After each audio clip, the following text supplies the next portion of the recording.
From Springtide Research Institute, this is 13 to 25, a podcast where we explore how young people ages 13 to 25 grow into identity, spirituality, and well-being.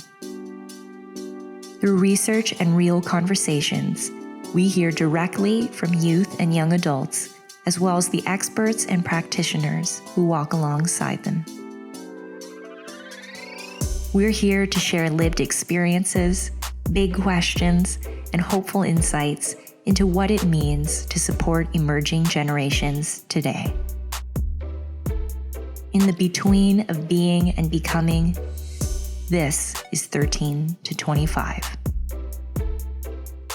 Hello, everyone. Welcome to 13 to 25. This is our rebranded podcast. Maybe you've heard us as the Voices of Young People podcast in the past, but we have renamed ourselves. We are still Springtide Research Institute. I am your host, Marte Aboagye. I'm the head of engagement at Springtide, and we love bringing these podcast conversations to you where you get to hear from different young people. And today I have two of our Springtide ambassadors with us. They're a part of our 2025 SAP cohort. SAP is the shorthand for our Springtide Ambassadors Program. And they are teens and 20-somethings spread all throughout the U.S.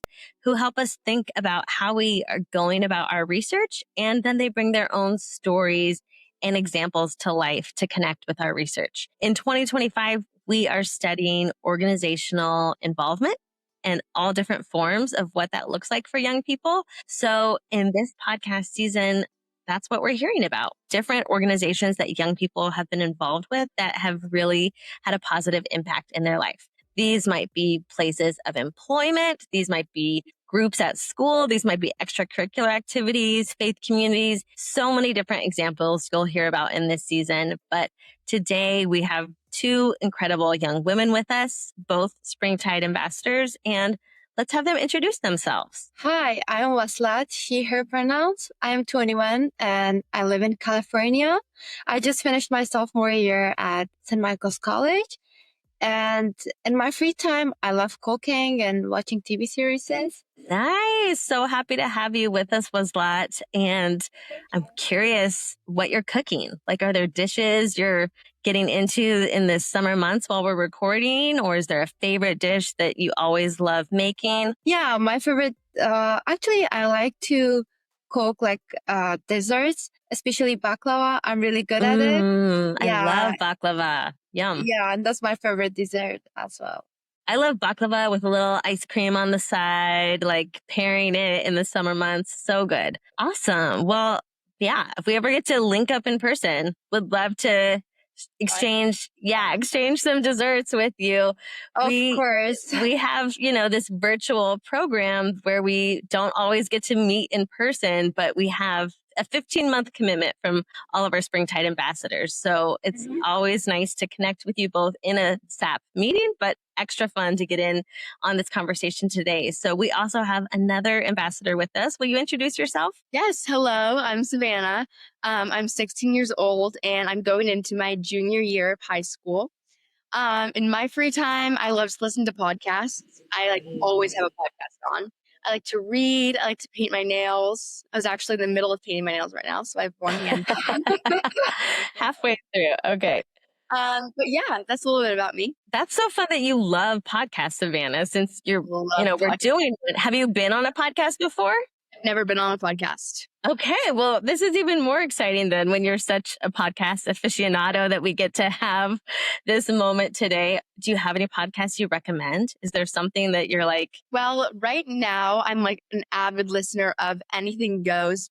The podcast is called Anything Goes by Emma Chamberlain. And Yes. I listened to her a little bit when I was younger, but I never really clicked with it. But I think she kind of rebranded herself and she has like a new vibe and I'm obsessed. I listen to every podcast as soon as it comes out. So I highly recommend that one. Okay, awesome. I'm definitely familiar with it, but it's not in my queue. So I might have to go check it out myself. No, listen to it.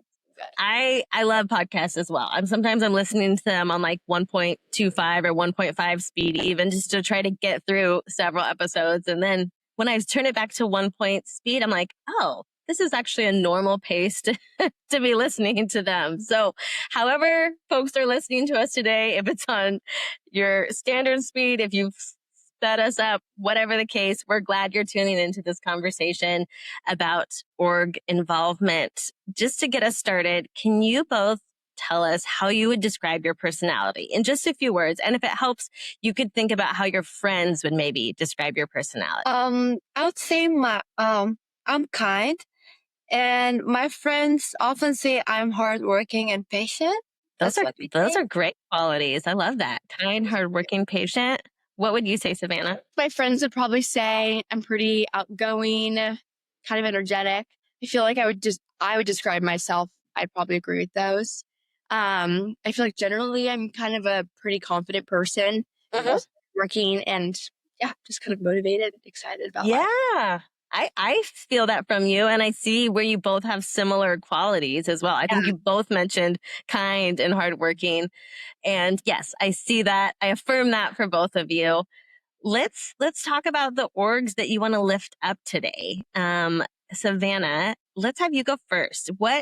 I know you're involved in a lot of different groups, but if there's something that stands out to you in your life right now that has really had a positive impact on your life, tell us what this group or organization is. How did you first get connected? What about this place really has shaped you in some way? So the first thing that came to mind was my family has been a member of this country club in our neighborhood since I was probably like 8 or 9. So Oh, wow. Yeah.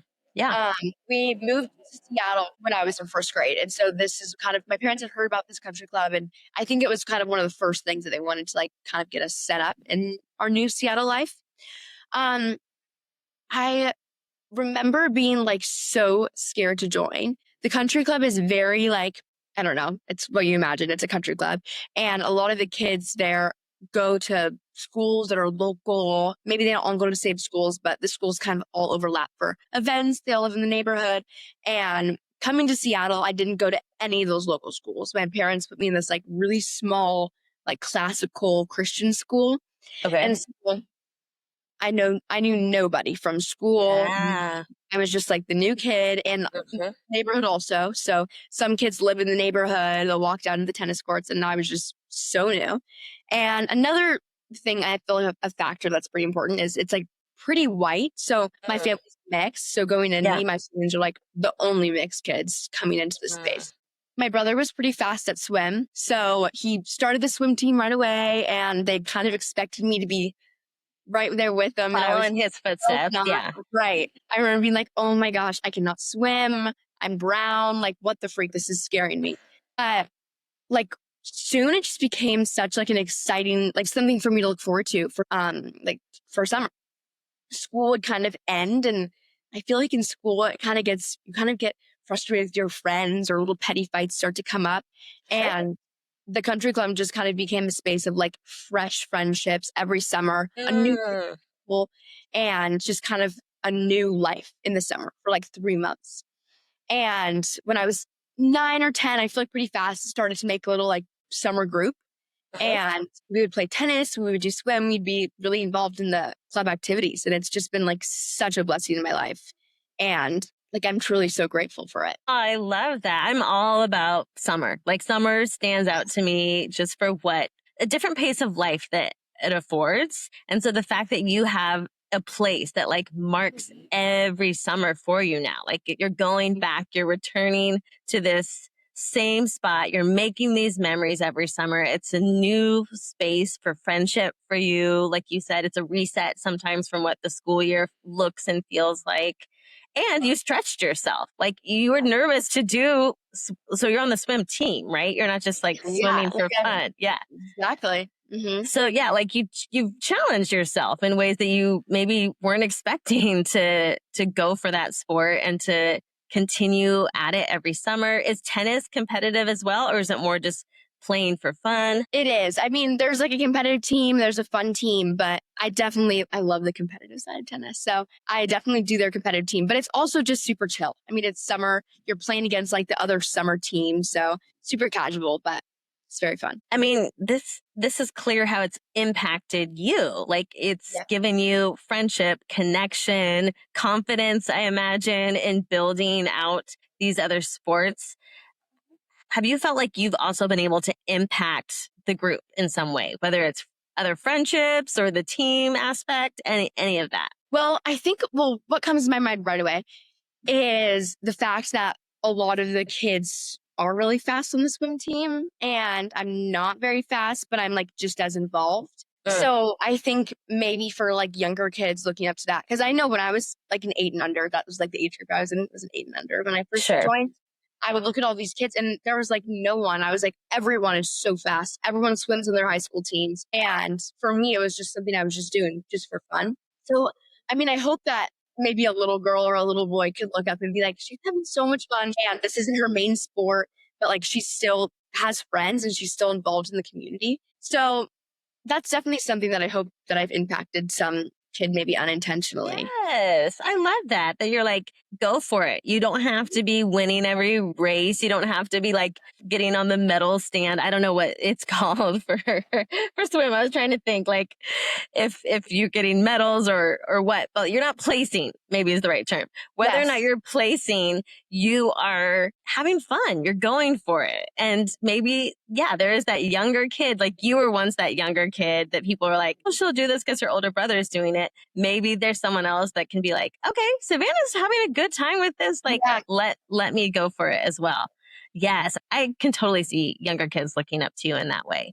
Do you have a favorite memory? I mean, I bet there's a lot because summertime memories at the pool and tennis courts, like they evoke so much, but does something stand out to you that you could bring to life for us? It's weird that I'm going into junior year and then I'll get a swim my senior year, like going to college. They allow that.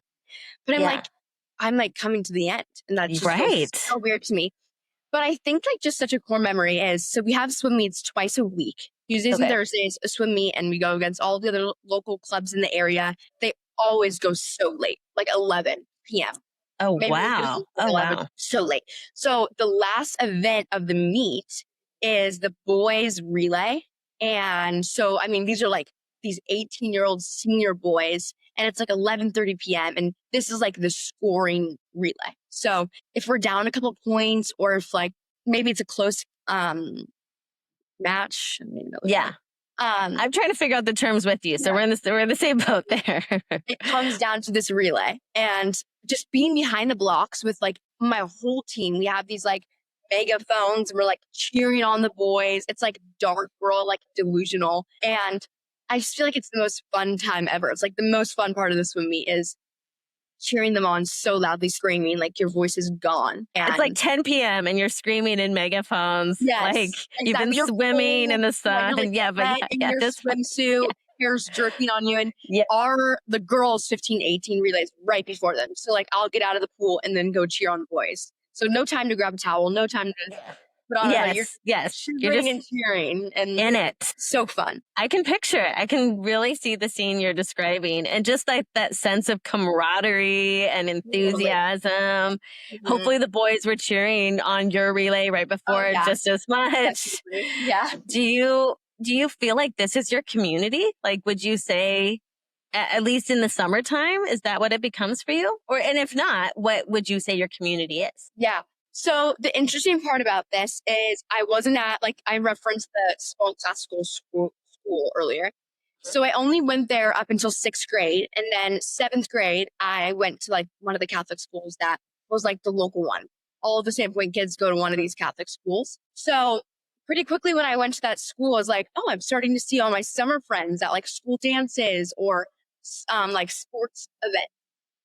And so it kind of transitioned into this like, sure, we like hang out a lot in the summer, but I'm like running into you in different events because our schools compete against each other and all these different things. And so I went to on one of the high schools too. So I think to some extent it really is my community, and like these are my parents' friends too. Yeah. We all live in the neighborhood. We all go to similar schools. And so, I mean, the summer is the time when we shine, but yeah. we're running into each other a lot in the school year. So I really do think that this is our community. We're really involved in our church, but that's just such a separate environment. Okay.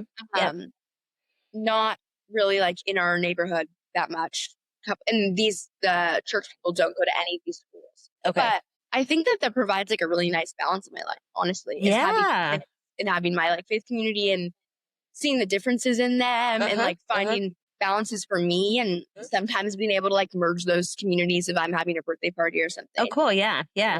So yeah. Yeah. I love that you have multiple communities, frankly, that you can identify as like real spots for you, for your family to find a home in. And I love a good mesh when you can bring worlds together. So if you can invite friends to birthdays that come from school, that come from this country club in the summer, that come from church, like sometimes it's daunting to have your worlds mesh a little bit, but if you have those moments of communities converging slightly, those are really special as well.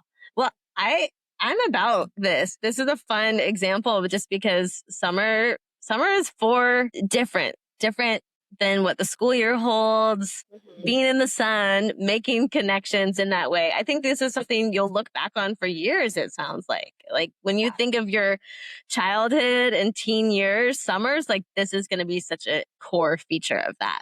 100%. Love everything you shared, and we want to hear more about it in a bit, but let's get Waslat's example. We're curious to hear the same from you, Waslat. If there's a single group or organization or place that has been really meaningful to you, tell us about it. What about your time with that group stands out to you? How has it shaped you? And then we'll get to know it more as you color in the details for us. Well, mine is a bit different from Savanna's, my experience. And last year, I spent a few months working as a behavior technician with kids on the autism spectrum. And that experience really stuck with me. The team was so strong and patient. Those qualities really inspired me. My job was to help the kids build social skills, communications, and everyday routines. And to be honest, I feel like I was struggling at first. I thought, wow, I'm not nearly as patient for empathic as they are, but day by day, I picked up their routines, speaking like softly, giving gentle encouragement, and saw real progress in myself and the kids. And it totally reshaped my outlook. I became more patient, more grateful for small wins, and more aware that everyone moves at their own pace, and that understand that makes a difference. And it taught me a lot of things. It taught me empathy and equity. Seeing how kindness and consistency can help someone grow made me realize how powerful a small action can be. That's beautiful. I love hearing about this example. Did you work in like a school setting? Was this like a special program just for kids who are on the autism spectrum? I'm curious what the setting was. It was a clinical based like organization. Yeah, it was a clinic, and it was around like 7 or 8 kids. Okay. And in a shift, like in 4 hours. 4-hour shifts. And what were the ages of the kids? Was there an age range? Yeah, it was between 5 to 12. Okay. So yeah, just being like a 20-something working with 5 to 12-year-old, that's a big space. Like you're going to work so differently with a 5-year-old than you are with a 10-year-old, just the activities you're doing with them. And then just being flexible to be like, okay, this is a new environment for me.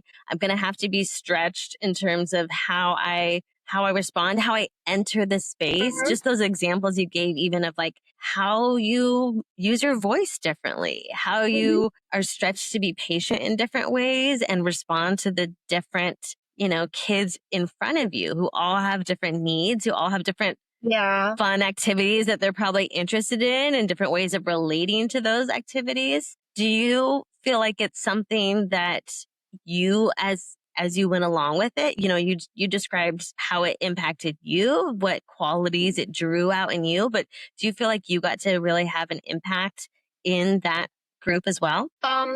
Yeah, I think I watched each kid grow bit by bit. One example, a girl who hardly looked anyone in the eye on day 1, but by day 30, she was chatting and sharing. I suggested we start a short group storytelling session, and it became her favorite moment. She really Wow. opened up, and that's what I really think impacted on her. And That's so I gratifying. That's awesome. Yeah, to see that movement. And in 30 days is like every day might have felt long, but that also seems relatively short Yeah. in terms of like to go from not using any words with you to then being comfortable enough to have these other, storytelling initiatives. Is that what you said? That's really cool. Yeah. Is that your favorite memory, or do you have a different favorite memory that really stands out to you from your time in this behavior technician role? Oh, for sure. One session, a little girl turned to her mom and said, "I don't want to go to home, and I want to stay with Waslat." Hearing that and seeing how everyone else Wow. noticed our bond was just incredible, and that was one of my favorite memories. That is so sweet that that it sticks with you, that she not just felt comfortable in the space, but that she was like, this is my person. Like she bonded specifically with you. Mhm. I I think these sort of activities are so reciprocal. Like sometimes we enter these sort of groups and think, well, I'm here to help, I'm here to guide the kids, I'm here to support them. And then we don't realize the same ways that they're teaching us, that they're stretching us. I've gotten to work in public schools sometimes um, supporting different classrooms and different ages, but often with high school students who needed extra support. And I learned so much in those roles. I was so shaped by the students and the ways that they were helping me just think about the world differently, helping me think about time differently and connections. And the fact that a young girl could express that to her mom of like, this is where I want to stay and be. She was clearly having fun, but yeah, just felt safe with you and connected to you as well. In the time you were in this role and working with these kids, did you feel like, hey, this is becoming a sense of community for me? And yeah, if so, in what ways? Or if you also, like Savanna answered, she said, yes, it's a form of community for me. And I also experience community in other ways. If there's any other communities that you would want to lift up as well, we'd love to hear that. Sure. I mean, even though I moved on, since I'm focusing on computer science now, I carry the environment with me, the kindness, the support, the real impact. It reminds me how I want to create spaces that feel safe and caring. And even if I'm not there anymore, that team is my community, and they taught me how to care deeply, and that lesson sticks with me every day. And yeah, I think it was like a new school of experience for me, which I really learned a lot of things from there. I love that. It sounds like besides the kids being so impactful, that it was your team, that it was the staff. Is there anything about that you want to draw out of the way the staff created that kind of atmosphere for you, where if this really felt like this is a space of community for me because of the teammates I have as well? Yeah, like in the first days, I feel like I'm not for this job or for this thing, but they taught me, especially one of my colleagues. He was also like, he was high school graduate, but he worked there for 3 years, and now he was like he was familiar with everything, and he taught me, and he actually supported me a lot of the times when I had like bad situation or I've been through a lot. He helped me, and he like encouraged me to do this thing and be patient with the children. And actually, I was like 20 years old. I didn't have enough experience with the children, but he taught me how to behave with them, especially the children with the spectrum. And then it really helped me. His courage and his support really, it means a lot, even though we are not together now, but it was really good, and it impacted really positively in my life. So special to have a colleague who can be that patient, to not just be like, yeah, you'll figure it out, but to be that attentive and say like, you will get this. Because at the beginning, yeah, you might have felt like, did I really sign up for the right thing? Like, am I cut out for this? And to have someone who, believes in you and guides you through the process and helps build up those skills and that sense of self-assurance that you're willing to take a risk and really build those connections with young people is tremendous. So I love that in both of your examples, you each had different people that stretched you in positive ways, like whether those were teammates, whether those were colleagues, whether those were other leaders in the program, that they created a space for you both Savanna, to feel like, okay, this swim team is for you. Like, it might feel daunting, but there is a space for you on this team. With Waslat, like, this job might be not what you expected, and you might feel intimidated by it, and each day is going to look a little different, but we're here for you. Like, you got this. Just people who, are rooting for you, whether it's with the megaphone, like, cheering on the relay, a colleague coming alongside you and modeling something.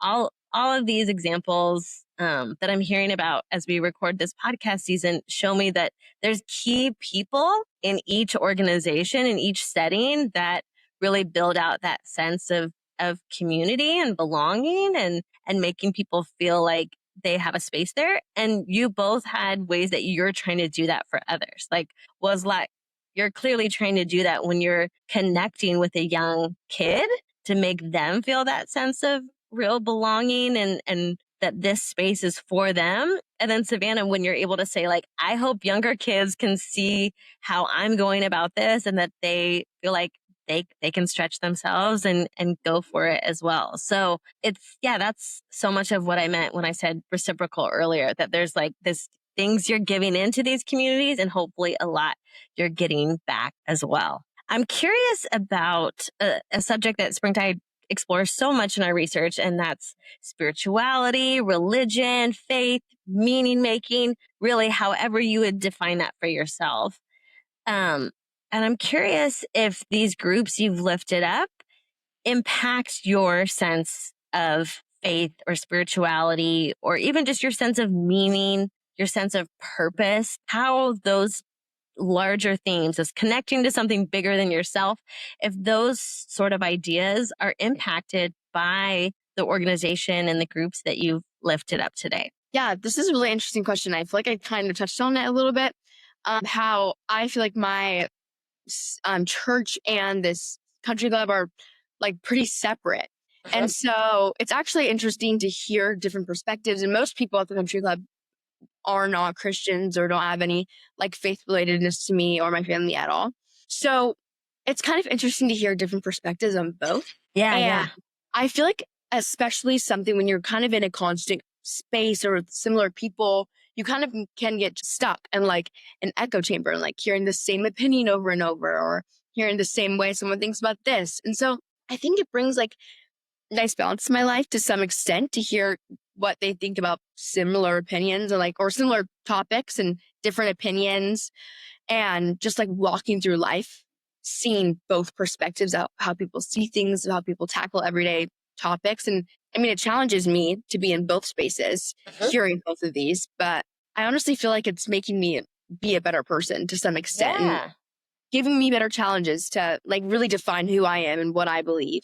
I love that. I think it's making you more well-rounded is the sense that I'm getting from you. It's just that you have more touch points with the world, more types of conversations and settings that you're in, instead of being like only isolated to a single space or a single viewpoint, that you're getting just more breadth and diversity in all the different types of people you're encountering and ways of being in the world, and that it refines for you how you want to show up in the world and what sort of values you're prioritizing in your own life. So that's cool. That there's just the richness of having different communities and what they teach you about yourself in the process.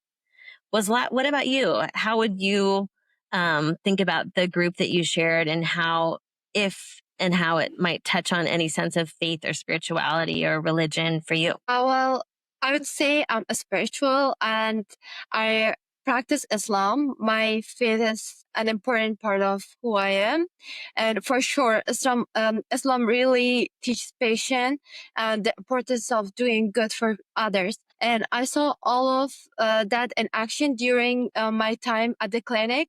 Working with the kids reminded me of how strength there is in being gentle and consistent, even when it's hard. It made me feel more connected to my faith because I wasn't just practicing it privately. I was living it out in real ways. And I hope that the way I showed up every day with the care and calm left a positive mark on the kids and the team too. That's so powerful. The way you described it, it's like it's not just a private faith that you're holding separately, but that it's putting your faith into action, living it out through the values that you're already trying to cultivate through your religion, but then to say, okay, like what I've learned through Islam, I get to make this happen right now. Like it's coming to life by the way I show up, by the way I respond to these kids, and that your faith is what's steering that you're showing up as who you are in authentic ways. And it's not just, oh, I'm choosing this for myself, but there's already these guiding principles that are fueling how you show up. Maybe that young girl who said to her mom, like, hey, I don't want to leave. I don't want to go home. I want to stay with Waslat here. Like she's seeing something really special in you. And it's so clear that the values that you hold were driving that, you know, as you were maybe like, I don't know if I got into the right job here, that you allowed yourself to still be finding that central compass from your faith in how you approached each day and built that out through your months in that program. That's tremendous. We're always curious to hear, just where young people are thinking about spirituality and how that flows in and out of all the different realms that they show up in the world. I'm curious from both of you, is there anything that you just wish organizations thought about more or did better when it comes to connecting with young people? It can be the organizations you've already mentioned, or it can just be broadly talking about how organizations can better support, better connect with young people. Do you have tips or recommendations? Especially for teenagers, I feel like it's just such a complicated time, and it's like, to some extent, you just have to let them like ride it out. Sure. Right? Like, I feel like a lot of different organizations I've been in and just like ones I've heard of, sometimes I feel like they try to force connections or force like different memories, which I think can be good to some extent. Like you do need some manufacturing, I guess, but you need to just kind of let it naturally happen. And when it naturally happens, I feel like that's when it's the best, when it's like you're not expecting it. And if they could do anything, it could just be like supporting that naturalness instead of trying to like make something that's maybe not really there. It's just encouraging, bringing out something in someone that they already see, or just like letting them figure it out and bringing support to that. Yeah. So like the atmosphere that you create, trust that like you've built an atmosphere, a container for these connections to happen, rather than being like, hey, Savanna, you should go talk to this person, or like, why don't you guys link up? Like build a container where people can naturally have connections happen is what I'm hearing from you. There might be some place to facilitate, but also sit back.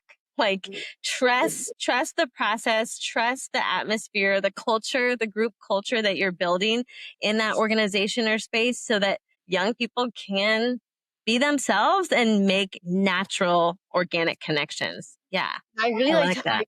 What you were saying about the atmosphere, because I feel like that's so important. Just if it just has good energy there, it's like good's going to come of it. So just like focusing more on that than maybe what you're seeing right away. Or forcing things like you said. Yeah. Mm-hmm. Yes. I get that. Waslat, what would be your tips or recommendations in this same area? Yeah, I totally agree with Savanna. I wish more organizations really try to meet young people where we are at. I mean, that means that taking time to understand what we are dealing with, what we are passionate with, and what kind of support we need. If you're included in the process, not just expected to follow along, we are way more likely to stay involved and really give our best. Yeah, for sure. Like continuing those connections, helping young people stay involved. Sometimes that might mean like following up, connecting, but just making sure young people don't fall through, that they start and then you don't hear from them again. So I hear that to help them maintain, and that sometimes that support looks differently. Like sometimes there might be a place to sit back a little bit, and sometimes you might have to reach out. This really makes sense to me. I'm picturing different groups I've been involved in, both as a young person and as a facilitator. And I think adults listening in on this conversation hopefully can just be like, okay, like it's not all on me to make everything happen. Like young people themselves will bring so much to make the group what it is, to make the organization what it is, their passion, their excitement, their curiosity. So just being willing to really show up, support that energy, accompany young people through it says and does so much. I've loved this conversation. It's so fun to talk with you both. I'm curious, do you have any last words, anything that you really wanted to make sure got mentioned in this conversation as we close out? I think just that I'm really grateful I got to be part of that experience. And it taught me so much about people, growth, and connection. And yeah. Awesome. Well, thank you both. Thank you, Savanna. Thank you, Waslat. I really enjoyed this, and I know people will get a lot out of it. For folks who want to hear more, just keep listening. We have so many great conversations this season with 2 Springtide ambassadors from all different walks of life, from all different parts of the U.S., sharing a different organization that's really impacted them. Thanks again. Visit springtideresearch.org to learn more about our research and resources, centering the perspectives and experiences of young people ages 13 to 25. As a nonpartisan, nonprofit organization, Springtide Research Institute is committed to listening to young people and sharing accessible social scientific research along with actionable insights. Visit our website to find ways to support our work and discover ways that we can support yours. You can find and follow us on social media at We Are Springtide. If you're enjoying 13 to 25, we invite you to rate, review, and share the podcast with a friend. And we'd love to share a conversation with you. Send your questions or comments to info@springtideresearch.org. Today's show was produced by Marte Aboagye. Audio mixing by Andy Palmer. Opening and closing by Amy Chow. And original music by Christian Unthank, who was 14 when he produced this track. Special thanks to the guests featured in today's conversation and all the young people between 13 to 25 whose insights and perspectives make our research possible. Thanks for listening and for supporting the teens and 20-somethings in your own life.